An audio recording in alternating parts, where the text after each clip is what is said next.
The new 2024 Mercedes-Benz GLE-Class is finally here, and it's worth noting that there are no major changes to its exterior design. The most noticeable changes are seen at the front of the SUV and Coupe, where the horizontal bar in the grille now has a segmented look with chrome squares.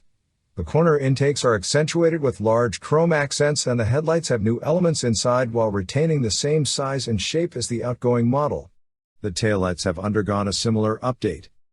The biggest news for this refresh is the addition of a plug-in hybrid trim level, the GLE 400e4matic, which pairs a 134 horsepower electric motor with a 2.0-liter four-cylinder engine generating a combined output of 381 horsepower and 479 pounds-to-foot of torque.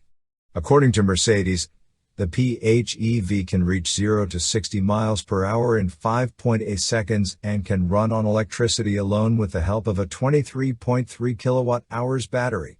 Although an official range estimate isn't available yet, all new GLE models come with electrification, including a 48-volt mild hybrid system. On the inside, the biggest change is the new steering wheel that comes with touch sensors on the spokes, which allows drivers to control the center touchscreen and digital instrument displays. The interior also features chrome trim on the air vents and an available piano black flowing lines trim, which was previously exclusive to Maybach models. The GLE 580 model also comes with an off-road engineering package that includes an underride guard and an extra 1.2 inches of ground clearance. The new GLE-Class also comes with advanced technology such as an off-road mode that displays gradients, roll angles, and steering angles, and a view of the front wheels on the center display.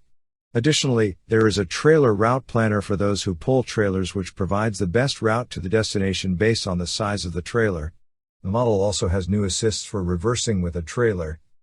The 2024 Mercedes-Benz GLE-Class will go on sale later this year, and pricing details will be announced closer to the on-sale date.